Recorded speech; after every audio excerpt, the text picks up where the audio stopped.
Do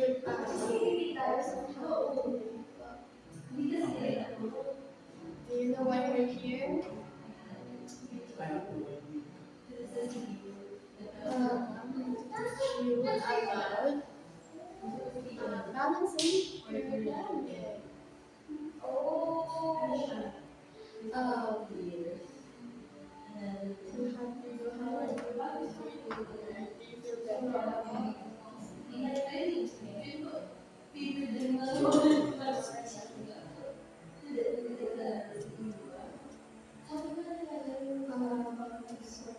We're teaching you based on my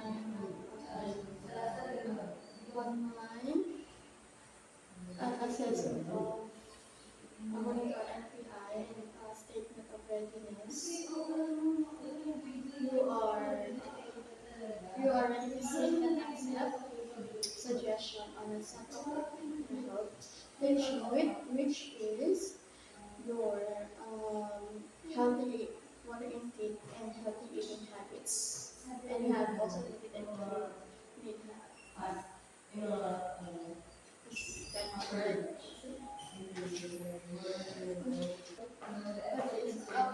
need Pretty girls.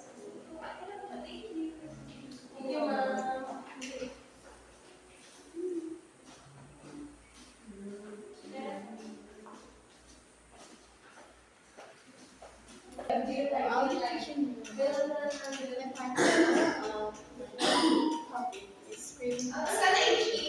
Ginagawa ko pa lang din. Video pa lang din. Share ko siya din. Wala nang mag-iwan yan. So, the topic of electricity is creating control, finding balance with food. So, our objectives is defining what is diet and how to diet, importance of the healthy diet, viewing for your medium of hydration before the diet, and your intake for the diet. Learn from some overeating and the biblical perspective. Now, I want you to can you please define this is a food test. Can you please define to me what do you think diet means? Diet.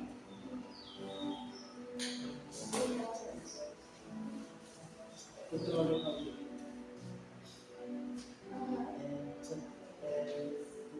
Manage your lifestyle. Thank you so much for that answer. So, according to World Health Organization, it is the foundation for health, well-being, optimal growth, and well. It protects against all forms of malnutrition. Unhealthy diet is one of the leading risks for the global burden of disease, mainly for non-communicable diseases, meaning that the disease is not spreading communicable, easily um, easily shared. Uh, Many for non-communicable diseases such as cardiovascular diseases, diabetes, and cancer. A healthy diet is also more environmentally sustainable as it is associated to lower greenhouse gas emission, lower use of fresh water, and cleanliness. So because I have noticed in the according to my this chart, you mentioned diabetes as well. And so I thought, okay, maybe this is the kind of thing that we need to have. So next is the importance of a healthy diet. So did you know that a healthy diet it requires the body to function properly when you have a balanced diet? And if you have like the proper portion of nutrients, then if you have a balanced diet, the nutrients in your body will work well because I noticed that you don't balance your antibodies, you don't balance your diet properly. And if your body and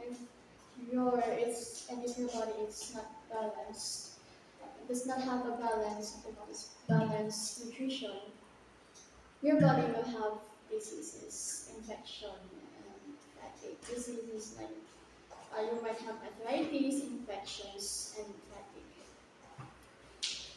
And next is food pyramid. So this is the food pyramid. I think you know this. Alam mo naman to, di ba? Oo. Kaso, minsan kasi parang, for me lang nga, like, parang mas mataas yung bread cells sa potatoes mo kaysa sa fruits and vegetables mo. Tapos minsan, mas mataas to kaysa dito. Tsaka minsan ito, mas mataas to, intake mo kaysa dito. It's not balanced ba? So, need to balance it out para you'll have proper diet. And ito yung right number of servings na dapat mong i-intake sa isang week. Yes, okay lang po yun. Kasi by the end of this lecture na you're gonna have to do something. So next is tips for healthy diet. So this is according to NHS.UK. So tips for healthy diet. So you should base your meals on higher fiber, starch, and carbohydrates. Eat lots of fruits and vegetables. Eat protein, vitamins, and minerals. Kumbaga, all the first four of it is basically you have to balance your food first. Don't take fresh foods more, vegetables more, nuts and seeds more, or healthy fats more. Kailangan mo siya balance. And then get active every day. Active ka healthy pa naman yun. And don't overdrink. Kasi if you overdrink water, you might have problems in your system. You might have problems in your kidney. Hypo, the term is called hypo over. Let's start with hypo. Hypo. I forgot. Okay, learn to overcome overeating. You may want to listen to this. Okay. So I give 10 tips. So the first one is to familiarize yourself with recommended portion sizes. Like don't eat it right away. So you need to because portion size is critical. You need to take note of the food labels and recommended amounts of foods. And always try your best to eat according to the right serving size. And next is include a fiber source with meals and snacks. Next is avoid skipping meals. Kasi I noticed sa interview natin, dito intermittent fasting. And sabi daw dito, yung intermittent fasting mo, it is a condition of skipping meals. So according kay Arundel, skipping meals can cause intense hunger, results in episodes of overeating once. Did you find it? So suggest ko sa inyo yan is instead of intermittent fasting, why not eat snacks? Or eat snacks in between meals or smaller meals. Huwag ka mag-intermittent fasting. Kung mag-intermittent fasting ka, it can cause you to and cause hunger. And then number 4 is know and limit foods that are easiest to overeat. Ano ba yung mga foods na parang easiest to overeat? Lahat. Okay, so according to naninigay ko dito, try to keep a food journal. It can help provide you with insight into your own eating habits. It is a helpful tool for identifying which food you struggle with the most. Lahat naman tayo, there's a specific food na we always eat or overeat. Ako ako nga eh.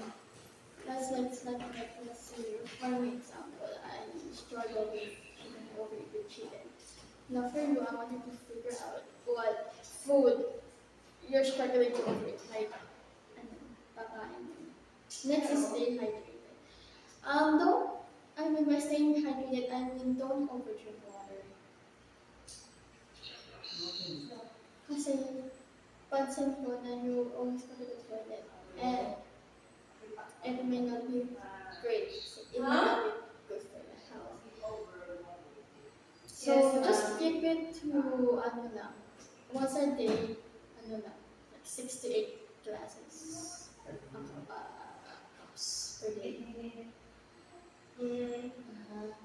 Kasi nga, yung water, it helps us, di ba sabi ko sa iyo, yung water can help you make you feel full.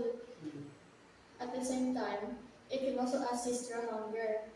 Halimbawa, gutom ka, pero ano ka lang, nauuhaw ka lang. Next is be mindful about what you're eating and pay attention to hunger cues. Kapag kung ano tawag dito? Kapag hindi na kaya ng body mo, or you should stop eating. Don't force yourself to eat. Kinagawa ba yun? Hindi force yourself to eat kahit ayaw mo na. Okay. Basta just stop, don't. Be mindful about your meals. Ano kinakain mo? Pay close attention to your body's cues. Next is slow down. Slow down. Pay attention. You should really pay attention to what you're really feeling towards your body, towards to the food. Kung gusto mo ba talaga, o hindi na. Next is rethink that second serving. Wag na kasi gusto mo. Ano lang. I recommend you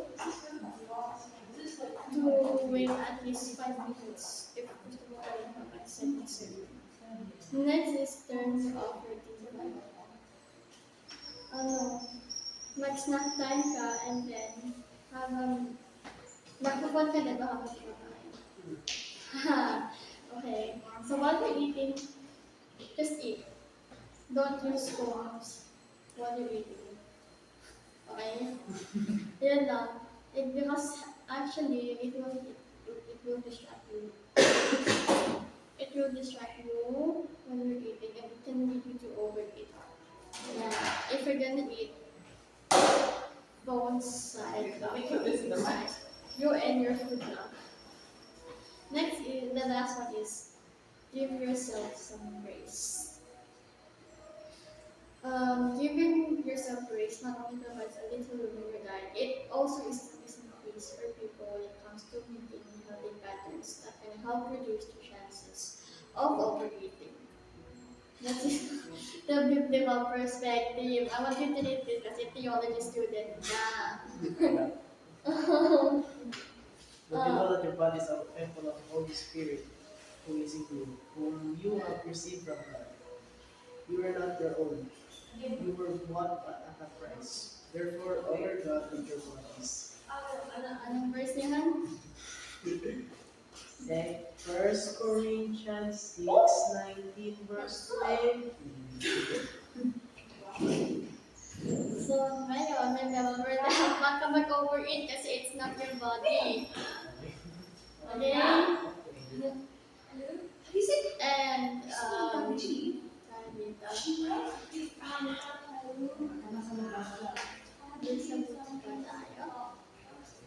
and according to my I will not be testing kung nakita talaga. Ano lang ito, magaling na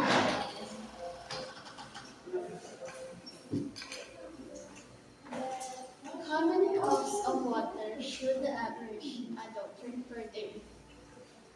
2 to 3 cups of water, 4 to 5 cups of water, or 6 to 8 cups of water. Yes, ma'am. Which of the following is considered a healthy snack? Potato chip, candy bar, apple slices, peanut butter, or ice cream? Which of the following? I will repeat the question 2 times. Which of the following is considered a healthy snack? Potato chips, candy bar, apple slices with peanut butter, or ice cream. Meron talaga. Apple at saka peanut butter. Processed food yung ano, peanut butter. Pero kasi it's considered nga eh. Hindi apple yung mga peanut butter. Oh, ano yung play? Okay. Which food group made up the largest part of our diet according to most nutrition guidelines? We have um, dairy, grains, fruits and vegetables, and meats.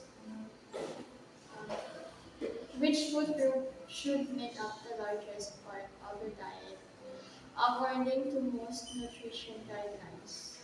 Dairy, grains, fruits and vegetables, or meat? Fruits and vegetables. Tama. Sabihin mo sana ni Vicky kasi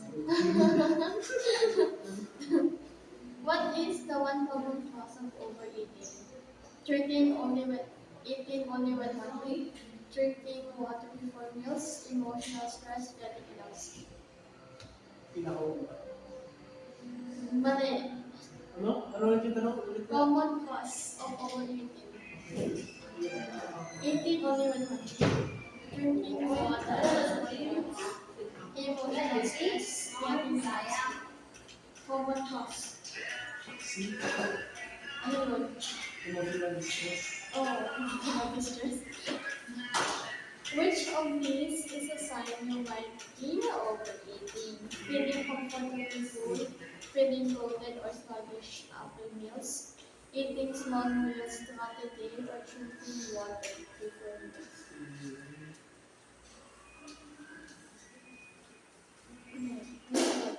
Ano ang sagot? Right? Which of these is a sign you might be overeating? Feeling comfortably full, feeling bloated or sluggish after meals, small meals throughout the day, or drinking water before meals. Small meals. Mali. Sure ka na ba dyan sa sagot mo? Sure ka na ba dyan? Ulit. Which of these is a sign you might be overeating? Feeling comfortably full, feeling bloated or sluggish after meals, eating small meals throughout the day, drinking water.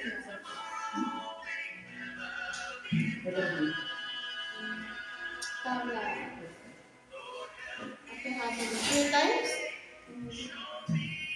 What is mindful eating? Eating while watching TV, eating meals to stay hungry, paying attention to what and how to eat, eating as fast as possible. See? Oh my God. What can happen to your body if you overeat regularly? Increased energy, improved digestion, weight gain, and health issues like heart disease or stronger muscles. Increase energy. Sure ko ba siya? Sabi ko, weight gain happen to your body if you overeat regularly. Increased energy, improved digestion, weight gain, and health issues like heart disease, stronger muscles. Letter C. Parang letter C na kung sagot. Kasi nagsabi sa ChatGPT eh. Porque pangalan siya. Yan talaga ChatGPT. Sige. Natawa ko eh. What type of foods are most likely to lead to overeating? Okay. Processed foods high in sugar and fat, whole fruits, leafy greens, what type of foods are most likely to lead to overeating? Okay. Processed foods high in sugar and fat, whole fruits, leafy greens, lean protein. Yun, may A na. Yun na ko eh. What is a portion in terms of healthy eating? A specific recommended amount of food, half a meal, however much you can fit on your plate, or 1 cup of food. A. Okay, last question. Which of these behavior could help prevent Anita? Which of these behaviors could help prevent overeating? Okay. Um, Portioning snacks, eating while standing, eating directly from the bag, or skipping meals to save calories. Okay. Before I end, there is something that I want you to do so that it can help you when you're overeating. Make a meal plan. So, suggestion for this. Make a meal plan based on Pinggan Pinoy menu for a week.